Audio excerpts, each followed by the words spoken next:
Welcome to Diabetic, a podcast where a T1D artist and a T1D expert come together to bake bread, and then we break bread with smart and interesting people as we talk through the human in health and technology.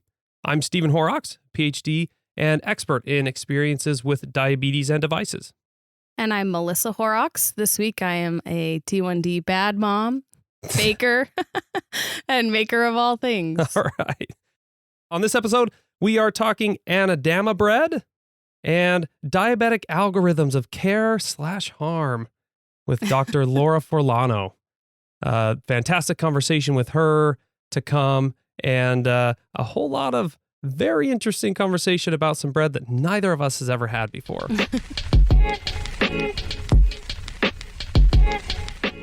All right, so the Anadama bread. I keep thinking I'm going to say it wrong. Well, part of why it feels like we're going to say it wrong is because it was introduced to me, and then I introduced it to you as Anadama bread. Yeah. This was actually a side conversation that I had with Dr. Carrie Rentschler from a previous episode, where she mentioned that she / her partner had been making this quite a bit, and that they love it, and that they called it Anadama. It was really interesting, though. I mean, we're always used to certain types of breads and our favorite types of breads. This one was more, for lack of better bread terms, crumbly, I guess. Yeah. It's kind of a crumbly texture. Obviously, it was made with cornmeal, whole wheat flour, and like molasses, correct?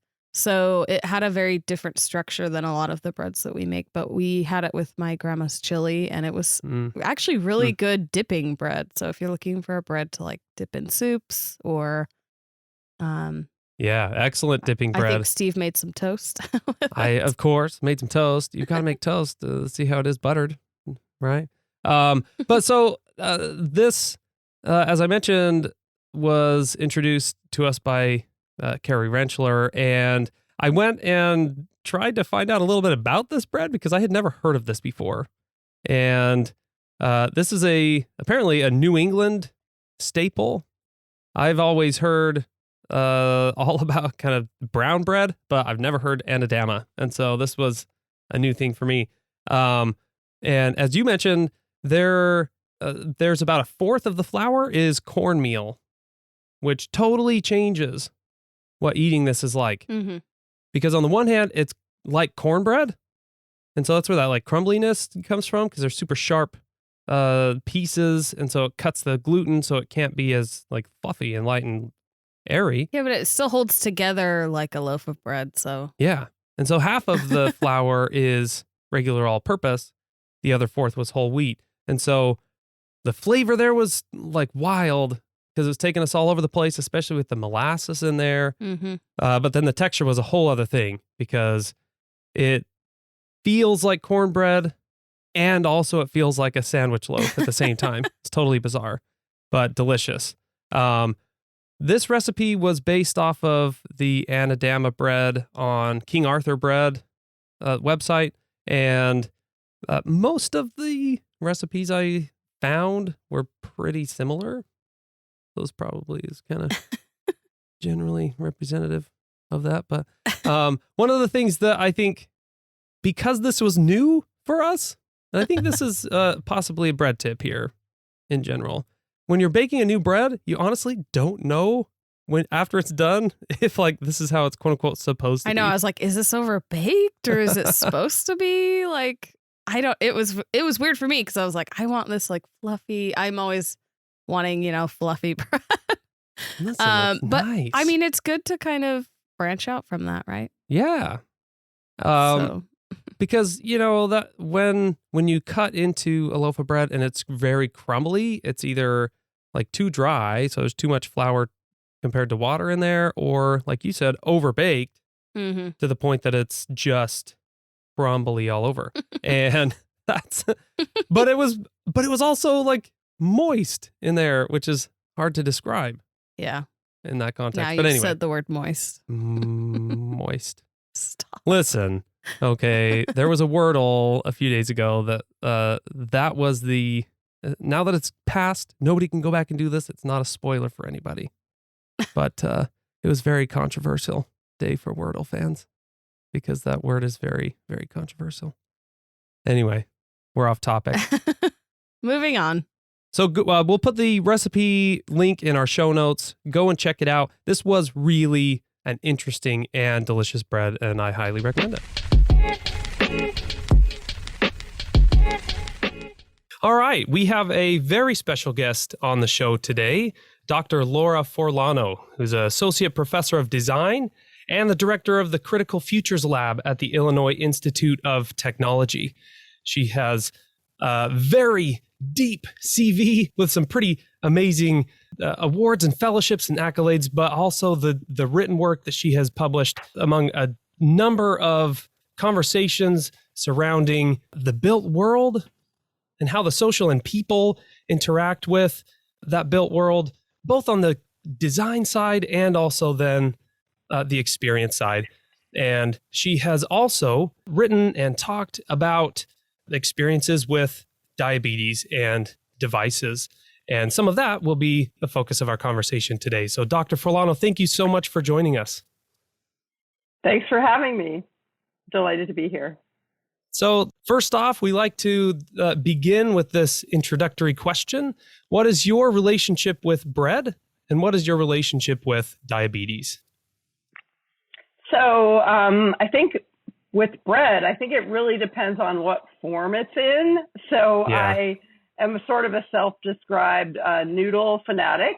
Oh, so yeah. If that bread is in the form of pasta, Japanese noodles, ramen, lots of different kinds of noodles, then I love it. And, I do eat bread occasionally, but it's definitely, I'm not as obsessed with bread as I am with the other forms of wheat. Yes, which is a really interesting question, honestly. And the way that you kind of open that up, because what the boundaries of bread are can be like pretty controversial for some people, right? Whether something like noodles would be in that ballpark, but also even something like quick breads. Like, is that cake? Mm-hmm. Is it cake? Is it bread? Is it both? Is it neither? Right. So, right. No, that's great. Exactly. Yeah. But of course now, since I do identify as a type 1 diabetic and a disabled person, I, of course, my relationship with bread is that I usually can only eat one piece a day. Right. Interesting. So that we might be able to come back to some of that conversation, because I think that the way that food and eating practices are really deeply tied to chronic illness, like you said, disability. You claim that kind of identity and things as well, but it frames everything, right? And I like to say that there are, for the most part, two things that we have to do to survive. That's sleep and eat. And so if those are the things that are affected here, then that's pretty significant. So you started talking into this a little bit, but what's your relationship with diabetes? Yeah, I was thinking a little bit about this question. And for me, over the last 10 years, since I was diagnosed in 2011, diabetes has been, of course, very frustrating. It's been also a form of knowledge building. I started writing about my experience as a type 1 diabetic using smart medical devices in 2015.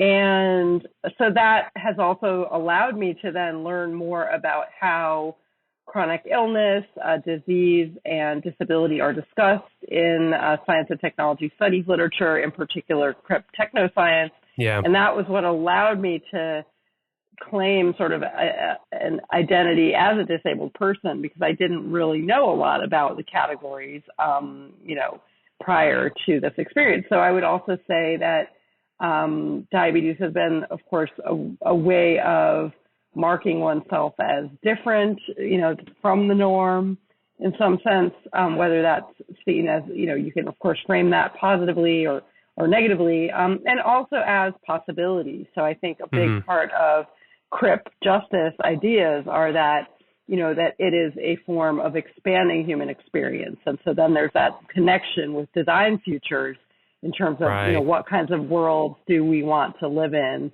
that work better for us than the current kind of social structures. Yeah. No, that's fascinating. And certainly would kind of center around some of your, I say center, but would be a really interesting location to be investigating in the Critical Futures Lab, where you are director and things as well. One of the pieces that you talked about there is really interesting in a number of ways, because you mentioned that you were diagnosed about 10 years ago, right? So that means that you have significant experience before and now after diagnosis. And so, I've talked with others on the show and in other kind of research spaces, and the experience of people who are, for example, diagnosed as an infant or as a young child or as a teenager, right? Very different kind of relationship to what diagnosis means. So that's really fascinating. And I'm wondering if you could kind of speak to that dynamic a little bit. How do you understand your diagnosis, having had so much life experience prior to and now after as well? Mm-hmm. Yeah, I mean, it is a bit unusual. Yeah. And, this is, I think, a form of diabetes that sometimes they call type 3, but it's really category lumped in with type 1, and it's an adult onset form. So I was 38 years old, and I had just finished my PhD a couple of years before, and I was in a number of different postdoc positions. And so it came at a really inconvenient time, I would say. Certainly so. No kidding. Because just starting to, look for faculty positions and take a faculty position at the exact same time that you're diagnosed with diabetes. And in fact, I literally got my offer letter for my current job about 2 weeks before I was diagnosed. And the reason that I ended up getting diagnosed, I got diagnosed actually because I had gotten a Fulbright grant. And as part of that, I had to just go do a routine medical examination. So I went to the doctor, had the blood work done, and he said, "You're diabetic." And I had no symptoms whatsoever. Interesting. So it was just very, very surprising at that time. And I was like, no, that's impossible.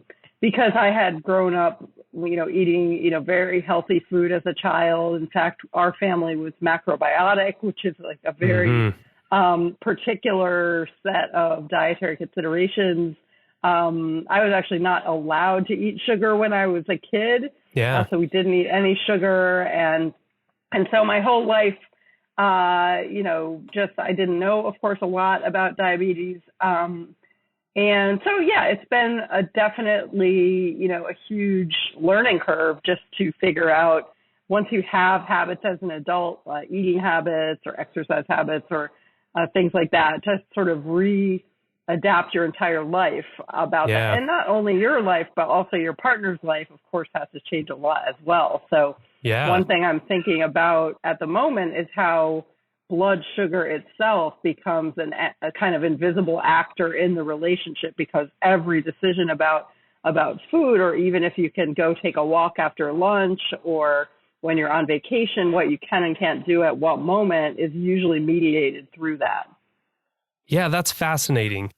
Because I have that experience myself, because I am a partner of someone with diabetes. And so, that's, and the way you frame that's really fascinating to me, because I have tried to explore a lot about the way that devices and treatment practices and all of these kinds of things is more or less actors within a relationship between people, but I haven't necessarily thought of that in terms of the actual blood glucose itself, the blood sugar.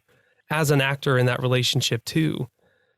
But that's, yeah, anyway, that's fascinating. And I am curious in kind of thinking through this too. I mentioned in the intro that you direct the Critical Futures Lab there at the Illinois Institute of Technology.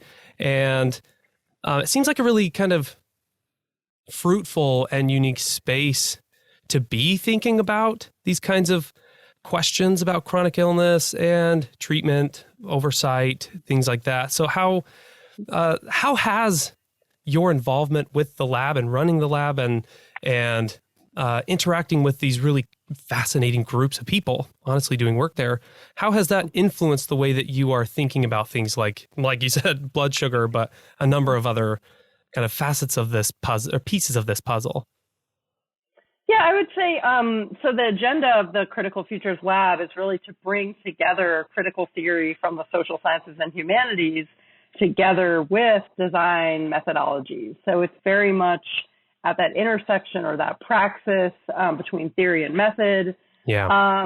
And that has been interesting because I would say for this particular project, writing about my own experience from an autoethnographic perspective over the last 5 or 6 years since I've been writing about this topic, I've still mainly been, I would say, in more of a social science critique frame. Yeah. And what I'm trying to do now is to start thinking about, so what can we do with this knowledge once we kind of sufficiently understand, just the basic parameters about what we're dealing with? How can we turn that into art or design engagements and that do a number of things, right? Mm-hmm. So moving into design futuring kinds of work. So I have recently developed a collaboration with an artist in which, she's working on film and sculptures. Her name is Diabreadic, and she's based in New York City. And we met through the New Museum's New Ink program. And she had read some of my work. And so now she has developed, we had been meeting every month or so during the pandemic. And so now she has a sculpture that uses some of my data from my insulin pump to power the software that's running this software that's on the sculpture. So the sculpture is sort of has subtle movements that are directed by the data from my insulin pump. And then also the data is printed onto the circuit board itself. Wow. That's fascinating. So, and this is one of the things that I think is often there's a break, right? There seems to be a lot of conversation about, at least now, certainly since you were publishing that piece in Catalyst a few years ago, that frankly was one of the first that I have seen of that kind of social critique of experiences with type 1 and treatments. And so as someone who was doing work in that area, I was really excited to see this. And there's been a significant increase in the last couple of years of this kind of work. And then on the other side, there seems to be a lot of focus on the technological design. And there is, like you said, not often a lot of connect between those two things. But even in that, what is often missed in the conversation is the way that art and other kinds of design and production can be a fruitful way of understanding the human. So, so as the person from whom this data is being produced and then used in powering this thing, what's that like for you experiencing this piece of art that's more like kind of a product of you? Mm-hmm. Yeah, well, actually, so it's interesting because the data that I had transcribed in the summer of 2019 is mostly the alert and alarm data from the insulin pump. And that is sort of what I've been writing the most about recently because it really, if you assume, for example, that a disease or disability is sort of a linear progression of any kind in terms of like, well, newer devices will come out and it'll be better and there'll be, more, a lot of the claims that we make in design about technology is that it'll be more seamless, it'll be less intrusive, it'll be more automated. And what I found, of course, with the most recent pump that I had used for the last 4 years is that it required, in order to operate the smart insulin pump, an incredible amount of labor and participation. Yeah. So the patient is not, of course, a passive user of these technologies, but has to be very actively involved. And one of the things that I'm most critical of is the ways in which I was woken in the middle of the night frequently to calibrate the pump. And so, the sort of punchline that I came up with over the years has been, this AI system is keeping me alive, but it's also ruining my life. Yeah. And so that's why I was really focused on the alert and alarm data. And I found that after transcribing the data for about a month in 2019, I found that on some days I was getting about 24 alerts or alarms per day. So that's obviously one per hour. And then even some days where I had a period from like 5:30 in the morning to 9:30 in the morning where I got 19 different alerts. And of course, some of these alerts are directly related to the human body. So some of the alerts were, low blood sugar alerts. They're the ones that you really care about. But the rest of them were quite, related to the functioning of the machine, the needing to calibrate, the need to let you know the battery was getting low, the insulin cartridge needs to be filled, these kinds of things. So that's why I was quite interested in that particular data, and that's what we use to then code that into movements that then power the sculpture. So I think what's interesting is that you take something that's incredibly irritating, annoying, frustrating, and you turn that into something that, yes, I mean, can be considered beautiful, performative, subtle in different ways. And what the sculpture reminds me of, although we haven't, we are going to be doing an event where we talk through some of the aspects of the project, but it has not yet been on display. But the movement of the sculpture, which is made of concrete and rubber, it moves very subtly. And it reminds me of like myself lying in bed and kind of rolling over when I get these alerts and alarms. So I think there is something interestingly kind of symmetrical there between like my experience and how the sculpture moved. And so through those conversations in the studio, we, Itziar and I discussed like some of the interesting intersections there. That's really interesting. And the way you're just describing the way that you kind of envision this mimicking your subtle movements while you sleep is really interesting. And, I, on a kind of then more technical level, I'm really curious then how she was coding that movement from the numbers, because that's really fascinating. And that's the kind of thing that that's happening in the background, right? And I'm always interested in these background kinds of things. So in talking through all of that related to the alerts related to the sensor and the pump and all these other devices that are involved in identifying moments of crisis, kind of either moments of crisis for your body or interesting moments of crisis for the device. So you kind of have to do some kind of care work for it. It needs the insulin replace. It needs a battery, right? Yep. But in the process, you're talking about the way that this interrupts or this thing that's saving your life is also ruining your life, right? That catchphrase is really excellent. And I know that you mentioned that you have been thinking through a lot of conversations related to how smart devices like these, and these continue to get smarter, but also the use of algorithms in the context of care, can, while they are enacting that care, can also cause harms. And these are kind of small scale harms. But I am curious kind of how you're starting to think about that, especially as the things that are making them more user friendly are actually not friendly, right? And then they're actually doing some damaging things sometimes. Yeah, I mean, well, I think the question of what kind of harm we're talking about is a very significant one. And I'm actually going to be participating in a workshop that's coming up on algorithmic harm, and I think that will be a really useful mapping of the field. Because I'm really not sure that, sleep interruption and sleep deprivation for 4 years, I really didn't sleep through the night more than once or twice a week for 4 years. So it's a really significant impact on someone's well-being and way of life.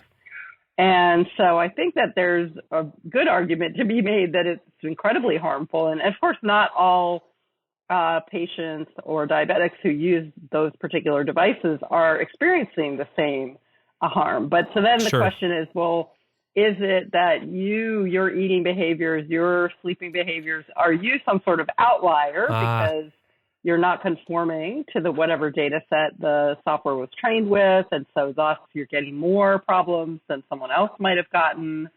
Right.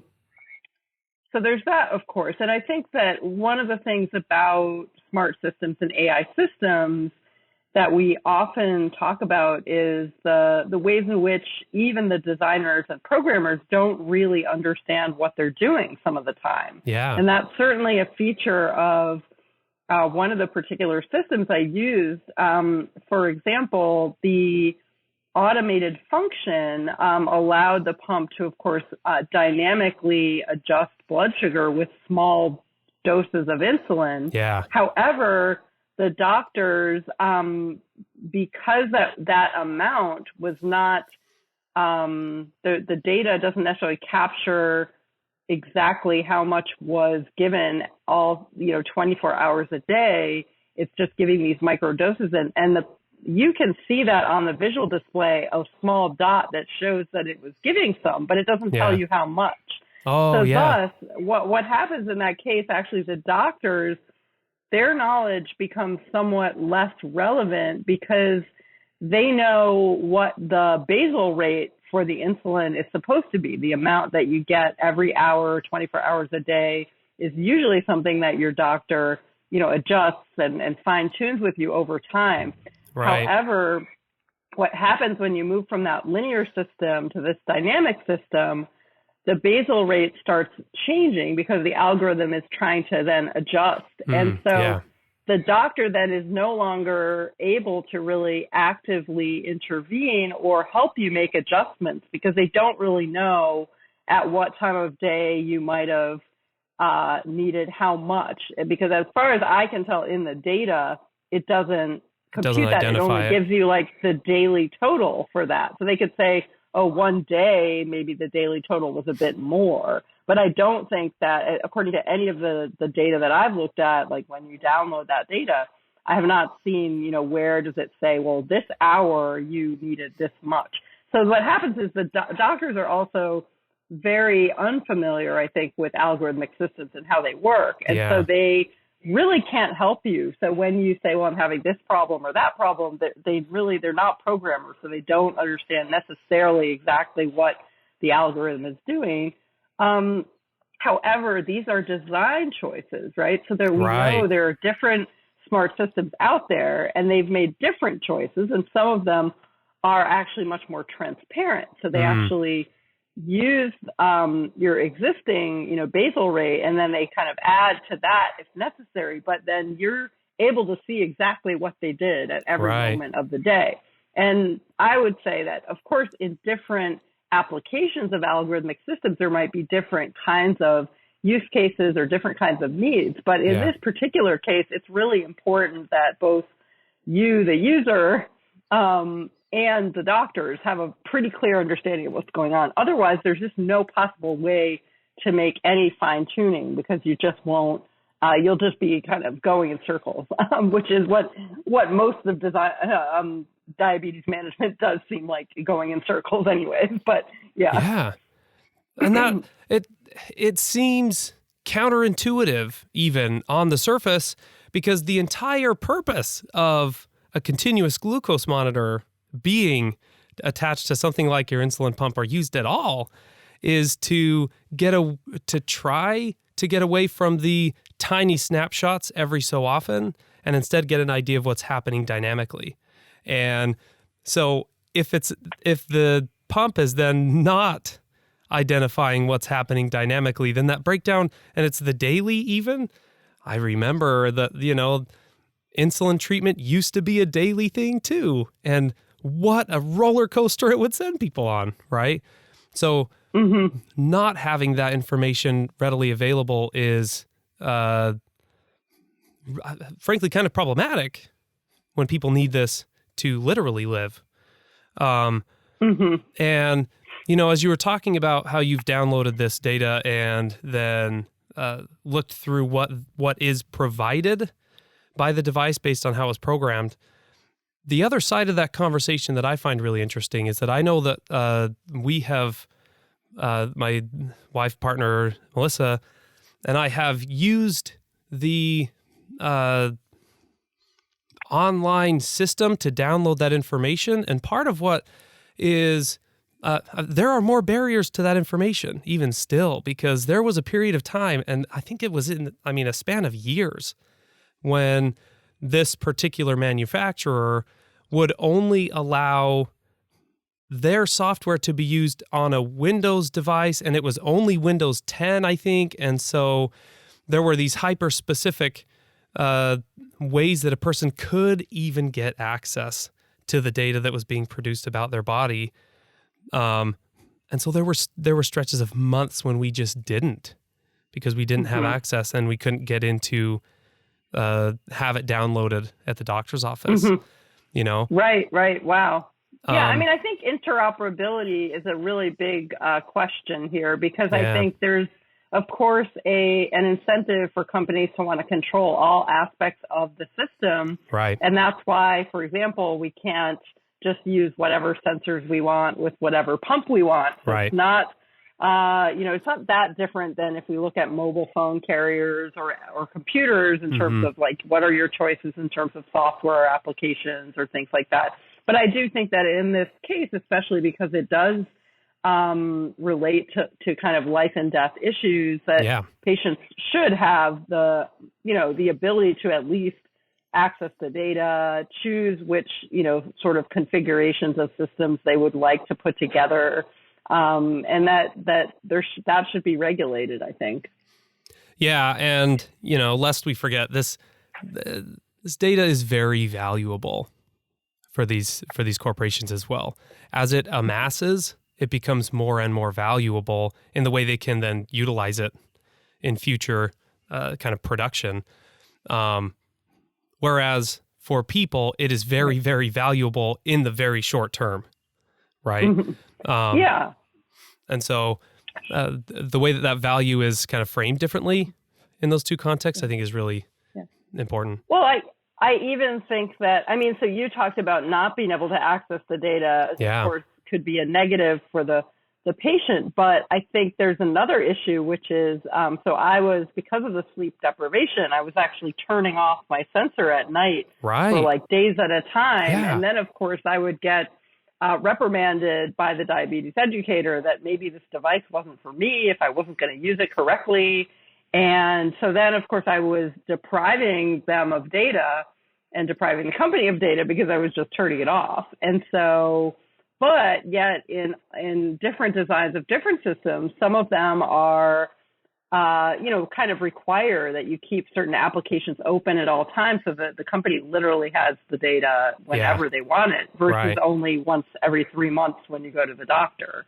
So I think that's a pretty big trade-off that has not at all been discussed, in terms of when a patient is deciding which company's services to use. That certainly was not highlighted that, and by the way, 24 hours a day, you're going to be monitored by this app and we're going to have all of your data. Yeah. And so, wow. So then we're talking about integration of different types of devices and how those devices are connected to other things.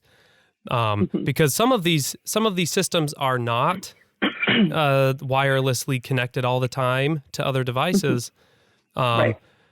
And I know that in some cases that has been formed around, frankly, lawsuits and things with other devices these companies have made that have caused significant harm to people in the context of that, like always connected to the internet kind of uplink thing. And so all of these contexts really changed that experience, though. And that's what I think is really important, is for people, you know, we don't have all of this context and understanding of why these are built this way necessarily. All we have is these are the couple of options that the doctor says we have. And so then we just kind of have to like choose and go from there, you know? Absolutely.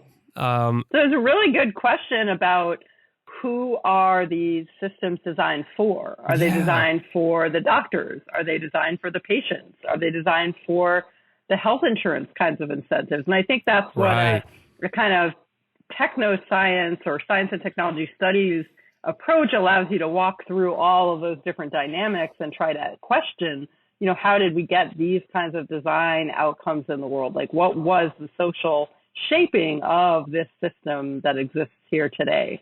And to understand that better, to understand who is being included and who's being excluded in those decisions that are being made. Yeah, and in what ways, quote unquote, they are being included there? Because I know that there are some claims being made that patients are being included in the conversation in as much as their data is being included in further decision making. But as we've already started talking about, there is a breakdown between their actual experience and what the numbers are saying, right? So, so there was a side of that that you, as you were just talking through there, that I think points toward a pretty large scale kind of experience among people with diabetes and of different types and locations, and it has to do with these complicated questions around compliance. And I think compliance in the context of design is a little bit different conversation than compliance in the context of medicine. And so as these kind of come together, it makes that even muddier and fruitful for people like us who are asking these kinds of questions. But for people, compliance also implies that there is non-compliance, right? And in the context of diabetes, that does often translate into bad diabetic and good diabetic. And, you know, you kind of gestured toward that a little bit. Have you encountered that kind of framing, either kind of personally or among various communities? Because I know that you are variously active in online communities as well. And kind of how that compliance question around the bad diabetic, what that's doing for people. Yeah. I mean, I hadn't really heard that framing, to be honest, until you brought it up. But I have heard mostly from design colleagues at the Institute of Design who do a lot of work in the healthcare space about these ideas of like non-adherence to medical regimes. So this idea that, you know, patients, one of the reasons that patients are not achieving good outcomes is because they're just not following the doctor's orders. They forget take their pills. They don't pick up their prescriptions. They don't take it at the right time of day. They don't take the right amount.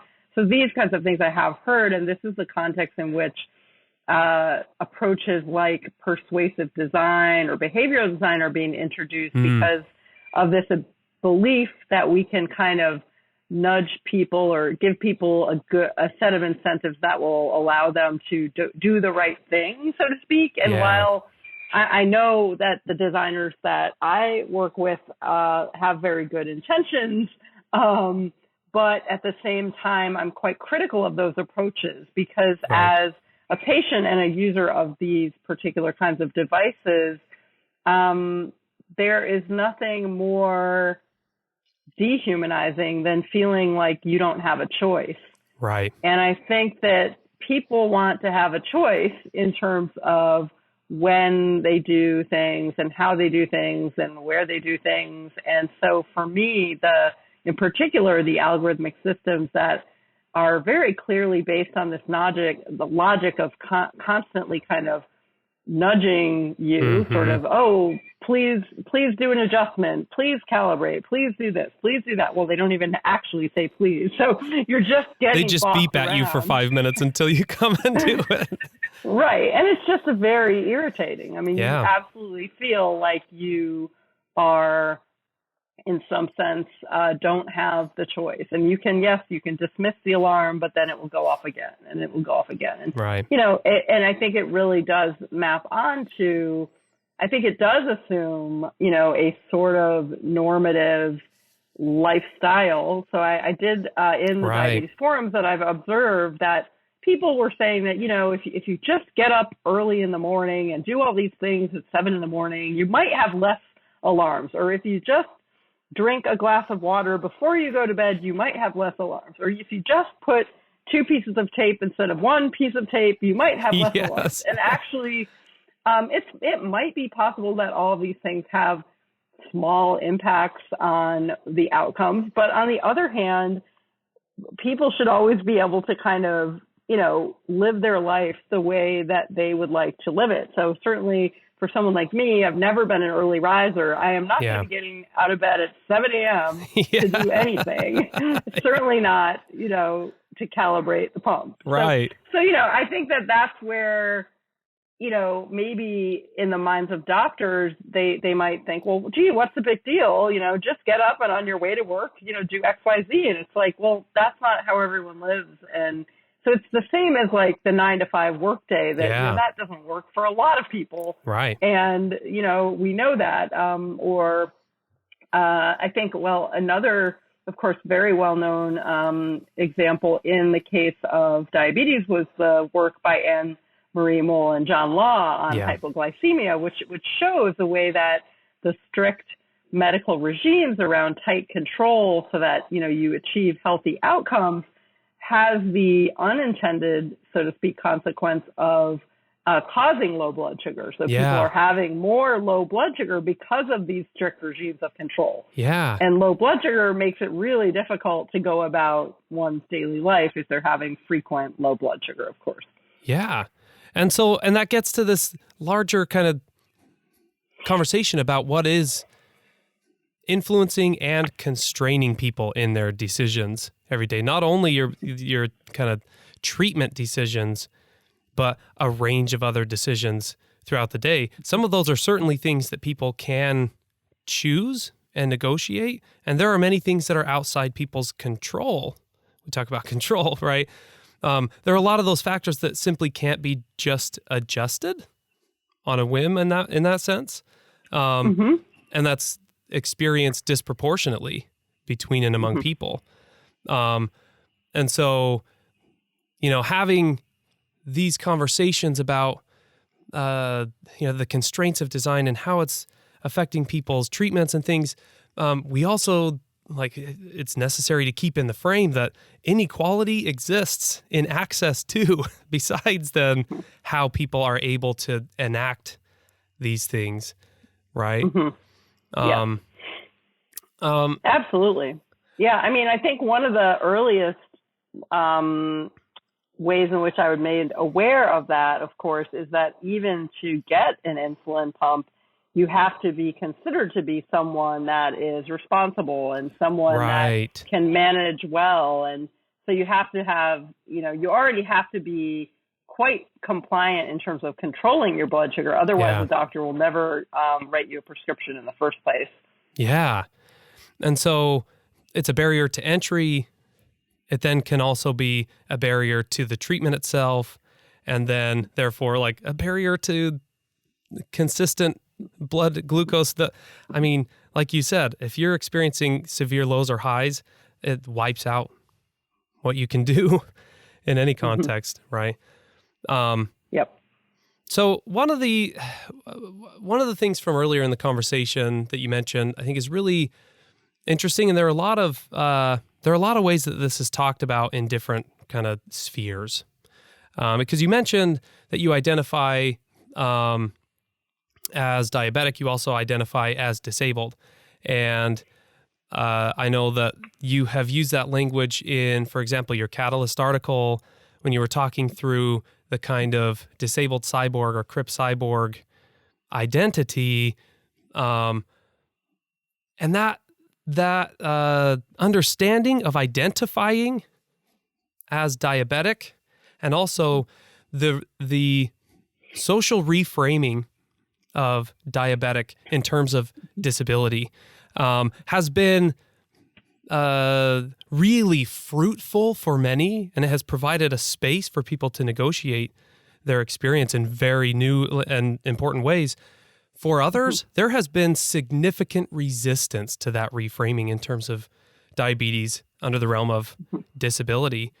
And so and you talk about this a little bit in your article, but I also am interested in kind of hearing from you some of your kind of experiences or processes involved in like why it is that you claim that identity and how you see that as a potentially productive space for rethinking these diabetic futures. Mm-hmm. Yeah, I mean, so when I use the term disabled cyborg,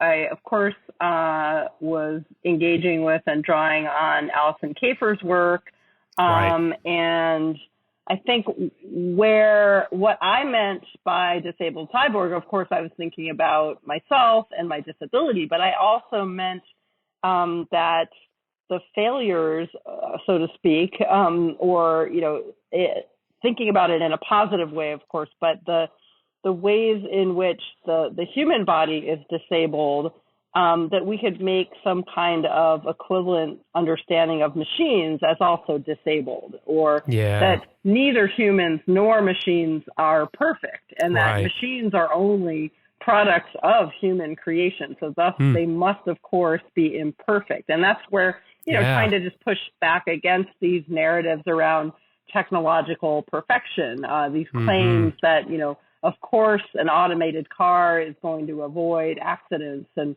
this is one of the reasons that we're going to push towards that driverless future, right? Is some of these claims around perfection. And so that's sort of what I was trying to do with that concept in that particular conversation. And I think and I'm still continuing to kind of explain and elaborate, what that really means. And for me, I mean, the disabled identity, it was actually pointed out to me in a peer review that diabetes is considered to be a disability from the perspective, a legal perspective. And so I hadn't actually thought about it that way. And I really didn't know, since I'm not a sociologist of medicine per se, I didn't really know about all of the histories there.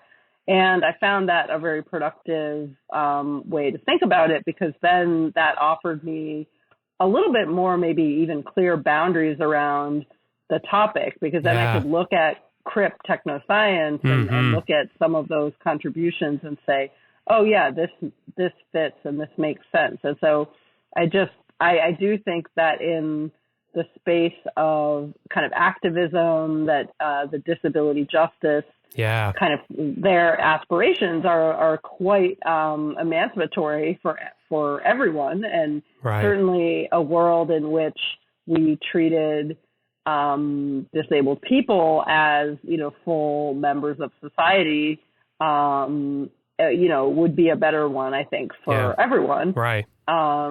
So in particular, of course, disabled people are highly, highly underemployed. As a category, it's of course a very diverse category because of all the different kinds of disabilities that we have. And that makes it very difficult politically to say, well, what is it?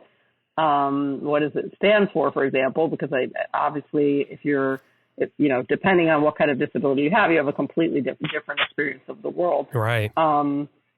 Yeah, but I do think, it's definitely, I see it as a positive marker of identity, but I do understand that there's still a huge amount of social stigma around that. And there seems to be a lot of social stigma around even whether one is a type 1 or type 2 diabetic. Right. Yeah, so. Yeah, and I think it seems like, for whatever reason, it seems like a lot of these conversations do, at one point or another, circle back to this the way that stigma is built, and also the way that stigma circulates, because it has real impacts on how people understand their experience, right? And there are folks who are writing about this very conversation right now, and Heather Walker, who has also been a guest on the show, has written into this conversation in some really interesting ways. And the part of what I find especially fruitful in the context of disability is that we have a location where the stigma becomes really easy to see, right? And then also that means that we can see the structures more easily, those things that are built, that are part of establishing the how and why there. And so in the context of your treatment, I know that you have kind of gestured toward the fact that you have kind of adjusted, negotiated, but also possibly changed some of the treatment technologies and practices that you've used over the last 10 years. How has that changed?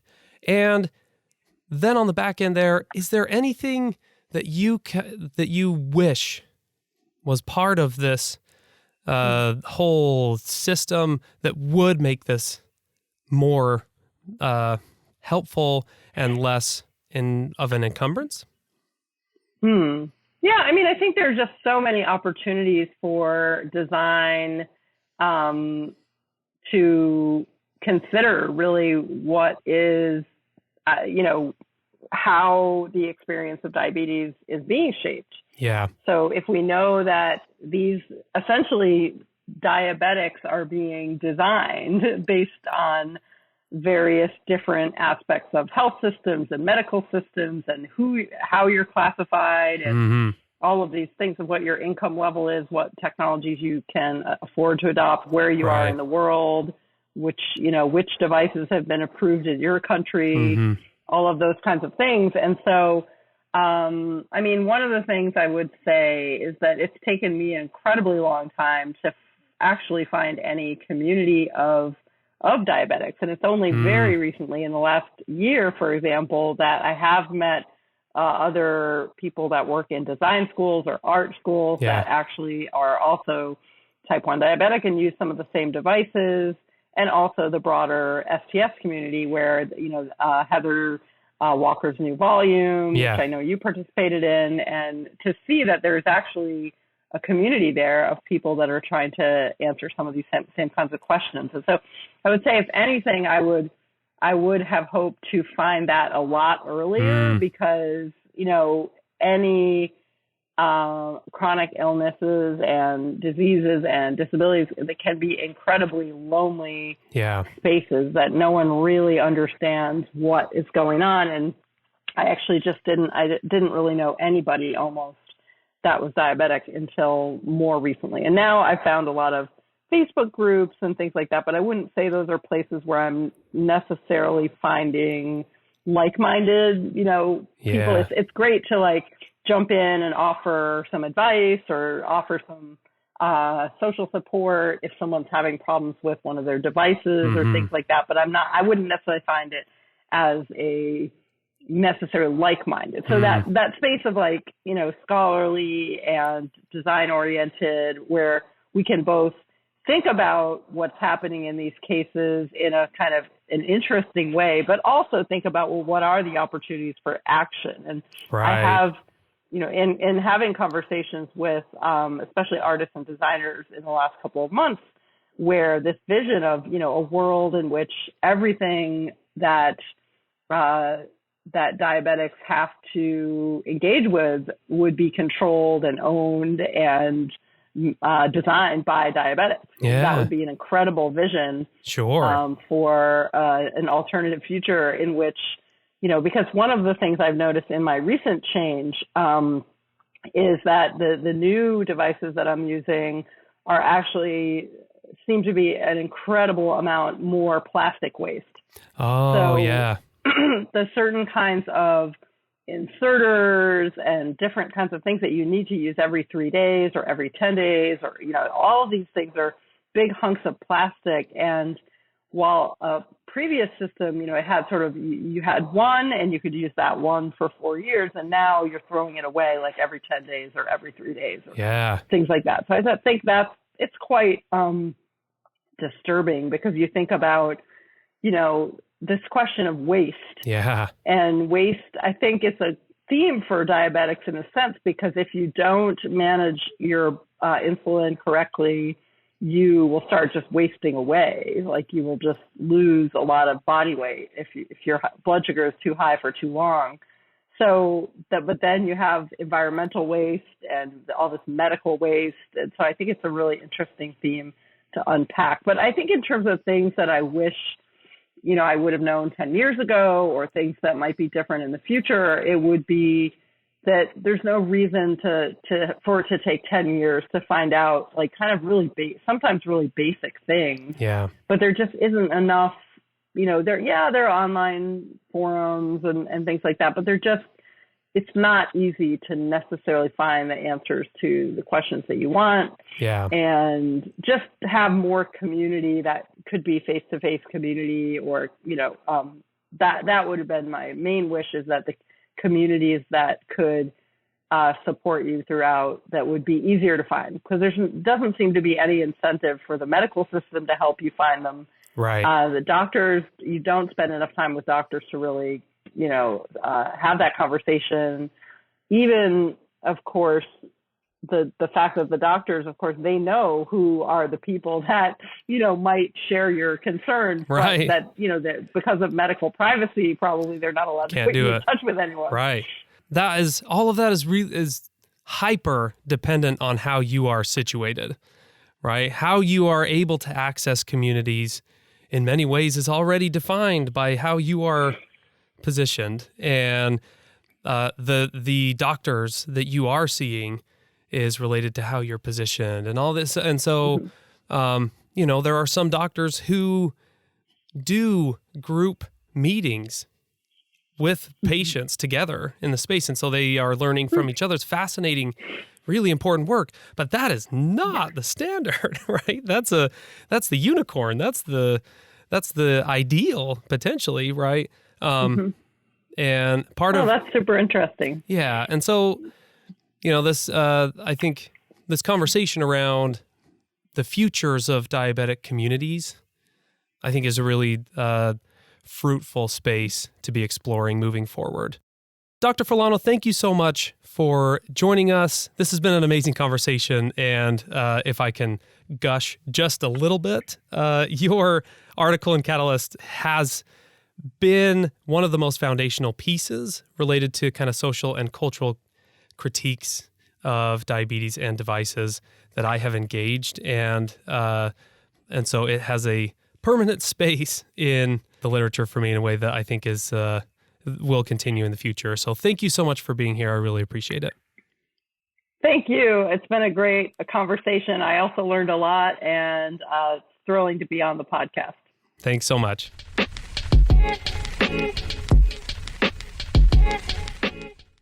All right. So our discussion with Laura Forlano was really great. I guess Steve's discussion. Certainly. What I found, there are a lot of interesting things. I guess we'll start out with kind of talking about her diagnosis as an adult. Yeah. Which is really interesting to talk about, especially in the context of, your understanding of your diagnosis. When you're diagnosed as a kid, it's very different than, an infant versus an adult. When you already have all these tools of understanding, that doesn't mean you understand it better, right? But I think that's really interesting. She was starting a new career, and all these things are happening to you where, when I was a kid diagnosed, your life is much less complicated. Not to say that the diagnosis was less complicated. Right. But, you're an adult and you have to take care of yourself. And there's this, we've kind of talked a little bit on the sidelines about the responsibility of your diagnosis kind of being shared with your family. Right. And, that's a little bit different when you're an adult and kind of self-functioning. Yeah. And so the way that you are making sense of the diagnosis, but also then yourself, your own body, what's happening, all these things are different because your like frame of reference for how you understand yourself has already changed so much over time. And the fact that she was just starting a new position, brand new faculty position, having finished up some of her like postgraduate stuff. And that moment, I've had this conversation with others who were diagnosed at almost identical moment to what she's talking about. And if the transition moment in your career is already jarring, then layering on a transition moment in relation to your diagnosis and your body, those things together, they amplify. It's not like adding, like it's exponential. It's crazy. It throws things totally out of whack. And I love how she's sort of used her space and her work to sort of, talk about diabetes, study it, how she talked about how she, had this pump that was waking her up every night. And then she started taking like data on how many times she's being woken up. And I think that's so interesting because mine let's be honest, it wakes up Steve a lot. I am a very sound sleeper. And once I fall asleep, I am gone. It's like, yes. And, your body kind of trains you to ignore things, I think. For sure. Especially when someone else is waking you up all the time. So my body is now like, Steve will wake me up. You're fine. So, I know that experience of being woken up a lot. And I loved how she said, this, I can't, not word for word, the device is helping save me, but it's also ruining my life. Yeah. Because in those moments, it does truly feel huge and monumental. And the weight of waking up to calibrate this stupid machine again, like why in the middle of the night? Like, why? Yeah. So there's a lot of feelings and emotions that go into being connected to a device that is beeping at you all the time and telling you to do things. And the way that she was talking about those nudges, right? It's made to nudge you in the direction of compliance with how it's quote unquote supposed to be used. And then she was like, but actually, no, I'm going to back off of that because it's not a nudge. It's just literally screaming at you over and over again until you do it. I have my pump set to the quietest possible sound that you can set it to. And it is still so loud. I think about having it set at the highest and it's, my gosh, like it would be unfathomable to have it beeping like that. Maybe I should at night so it actually wakes me up, but no, because then you'll just zone it out and then I'll just have to listen to the super loud one myself. But that's a good point though, because it's on the quietest setting. And I have, for example, we were visiting family during the holidays and we're sleeping over at your brother's house. And we were down on the kind of second floor, main floor where we were sleeping. Some of the kids were downstairs in the basement, some were upstairs. And your sister-in-law, Jen, literally came down in the morning and said, I almost came down because I could hear Melissa's pump going off and I didn't want to encroach, but also like I was worried, like, does she need something? And I was like, that's very nice of you. And I did also go and wake her up. I did also go and wake her up because it didn't wake her up. But it's jarring. And like she said, when this is consistent, and like she said, for 4 years, she basically didn't sleep through the night. Yeah. For at least half of the week. Every week of her life for 4 years, she did not sleep through the night. And so what does that lead people to do? Well, you gotta deal somehow. And so one of the things she said is she just turned her sensor off. Yeah. And stopped using it. And that totally defeats the purpose of the device in the first place. Right. And how she was talking about how her doctors would then, be upset with her that she was turning it off. And, she's trying to live her life. So I think there's sometimes a disconnect between what your doctor is telling you to do and telling you this is what's going to be the best for you and what you and your body know is best for you. Right. And those things aren't always the same. Not to say that one is correct or one is not. It's just, you know your body best. And sometimes that means turning your sensor off at night because you need to sleep through the night. Because if you don't, and this was something that she pointed to the work of Anne-Marie Moll and John Law, who have written about the way that focus on hyper control actually has a detrimental effect on how steady blood sugars are. Because again, we're talking about hormones and it's super dynamic. And so if you're not sleeping, it's going to throw everything out of whack. Yep. So you might have your sensor on, but it certainly isn't in the way that it's actually intended to help. Yeah. Right. So, but that's just, it points toward this really complicated side of the conversation that she entered here and that she has been writing through, and in many ways also with that art installation that she that is really collaborated great. on. Fantastic. I want to go see that. That sounds amazing. Yeah. But you're in this really complicated space where you're having to make sense of what these devices are doing and why, and navigate the algorithms and all of the ways these are programmed, and then also adjusting it, but it doesn't give you all the info. And so, but also you just want to live your freaking life. Yes, exactly. I just want to eat a sandwich and not have to think, okay, what's on the sandwich? Okay, does it have more butter on it? Is it toasted? Why do I want to think about it? I just want to eat a good sandwich and not have to think about what I'm bolusing.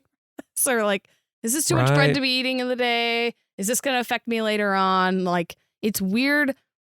You don't really think about that you're doing that constantly every day, all the time. And the desire to not have to do that, Yeah. And what's, I think, interesting about that and connecting this was that she was talking a lot about smart systems, right? AI or machine learning kind of systems that are intended to try and get us there. But also some of the ways that this information is being recorded and produced by the devices is not accessible to anybody who can actually then make decisions about how to adjust it.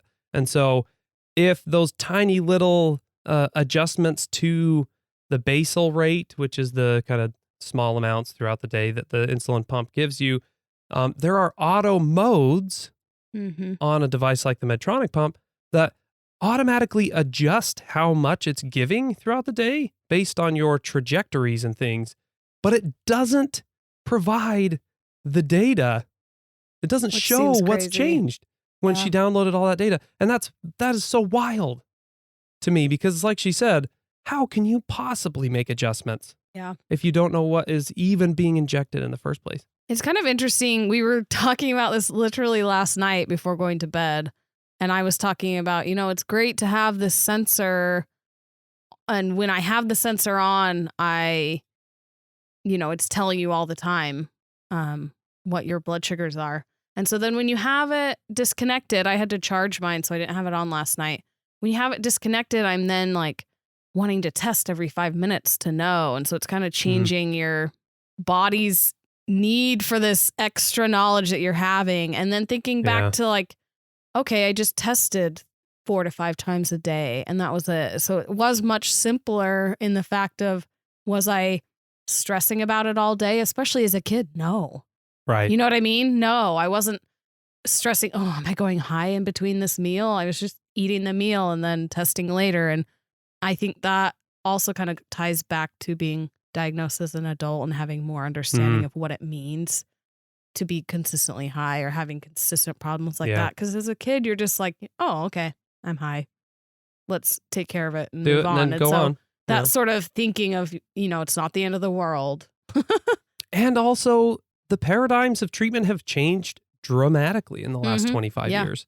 And, and that's in many ways the only world that she has existed in as a diabetic. And so that's how her framing was made, and then is consistently changing. And your framing was made in a different kind of treatment regime. Yeah, it's really and has been changing. crazy. And so, yeah, it's really super complicated, but I found that conversation around kind of the algorithms and the way that smart systems are intended to be interacting with bodies aren't always the ways that they are. Right. And also the way that they're interacting isn't always the way that is needed. Right. Right. And so that gets into some of that language around harm that she was working there as well. But towards the end there, I think that there were a couple of things that she was talking about that I was really kind of taken with. One of those was waste. Yes. Right? 'Cause she's talking about envisioning a future. Futures of devices, futures for diabetes, what life is like, etc. And one of the points she made, and we've talked about this in the past, and I actually have had an image of a lot of this plastic waste as like my background and social media things, and I've used it for presentations constantly because the amount of waste involved in changing your sites every 3 days, or in some cases every week or so, 6 days, whatever it is for your CGM, there's a lot of plastic waste, a ton of this plastic waste, and it's got to go somewhere. And so one of those things that needs to be reckoned with is this question of what do we do with all of this waste, and how do we limit the amount of waste that's being produced in the context here, you know? Right. And like, is any of this recyclable? Right. I find myself thinking that all the time when I'm throwing away these like pieces. And my pump, you know, has certainly less waste than some of the ones that I have had in the past, where like the entire device that you connect it to your body with just goes in the trash after. Right. And that's an insane amount of waste, thinking about how much every month or every, you know, couple weeks that you use or year is really crazy to think about. Yeah. I mean, you know, in sheer numbers, is it the same amount of waste as K-cups or something like that? No, obviously not. But we are talking about tens of millions of people in the US, potentially, that these markets are trying to target right now. And so even though all of those people are not using insulin pumps and CGMs, that's what the market wants. And so if we're talking about futures, that's where our mind needs to be as we're thinking about waste, because it will be that kind of situation. And so, and I really liked the way that she built on that wordplay of waste as well, because she was talking about the plastic waste, which ironically is kind of built around the fact that if you're not using the devices that are creating the waste, then your body itself is itself wasting away. Right? Yeah. That's a really great. Yeah, that's fantastic. This is the mark of a good writer, okay? He is so great. Because we're talking wasting away while you're creating this waste. She's talking about this thing is keeping me alive, but it's also ruining my life. You know, that's just good writing. Okay. Yeah, I really loved how she talked about disability as well, and how like her evaluation of what that word means to her and as a whole, and how the ways that we're talking about disability and reframing what that word kind of entails can really change the future of people with disabilities. Yeah. You know, I don't know if I've ever really thought about it in that framing for myself either, before we've kind of talked about it in the last year or two. But, you know, it is important to start changing the way we are, you know, putting people in boxes per se, you know, and treating them differently and treating even ourselves differently. You know, I don't have a disability. Because why are we thinking that? Why are we saying that I don't have a disability? Because we are trained to think that disability is bad, or disability is sad or difficult, or I don't want to be disabled. Oh, look how hard that life is. You know, it's like, why can't we celebrate our disabilities and celebrate the things? I love how she talked about, you know, machines aren't perfect. Right. Human bodies aren't perfect. And this kind of need to create perfectness in our bodies and our machines is impossible. And so talking about that is really a great way to, I think, help more people understand that, our disabilities can be celebrated because we all are different. And I think that's huge for right now. Yeah. And I think the way that she came to this is also really interesting because she was saying that she did not really conceptualize that framework for her writing in relation to diabetes and devices until a reviewer pointed out, hey, critical disability studies has some frameworks that are really useful here, and diabetes is within many of these frames considered a disability. Right. And she had never heard that before. And frankly, I'm not surprised because up until just a couple of years ago, it was not a very common framing. And so as I was trying to write into this space and try and make the claim for how diabetes and chronic illness need to be part of this like critical disability studies discourse, we need to bring some of these experiences into these spaces and back and forth, because that framing provides a lot for understanding how people are, like you said, being placed in boxes. But what's important is that we build the world around these boxes. That's what I'm saying. We're just recreating these boxes for people to fit in, and it's really harmful. And it's institutionalized. And so all of our institutions in society are built on the kinds of assumptions that we have about people in this world. And so, that's been the whole disability rights movement, generally speaking, has been about trying to change the frame, right? And, one of the things that is worth noting here as well is that there have been many who have been on board and claiming that as part of the way that diabetes functions for them in society, right? Claiming it as an identity, even. There are also many who have been pushing back hard against what they refer to as the reframing of diabetes as a disability. And, Certainly. And it gets back in some ways what you're talking about around the stigma or why that would be the case. But it's also, there are a lot of complexities in why some people are wary of that kind of reframing. Sure. We all kind of know where I'm at in that camp because I've written there, and this recent book that was edited by Heather Walker and Bianca Fraser is doing that. The entire book is framing things in that way.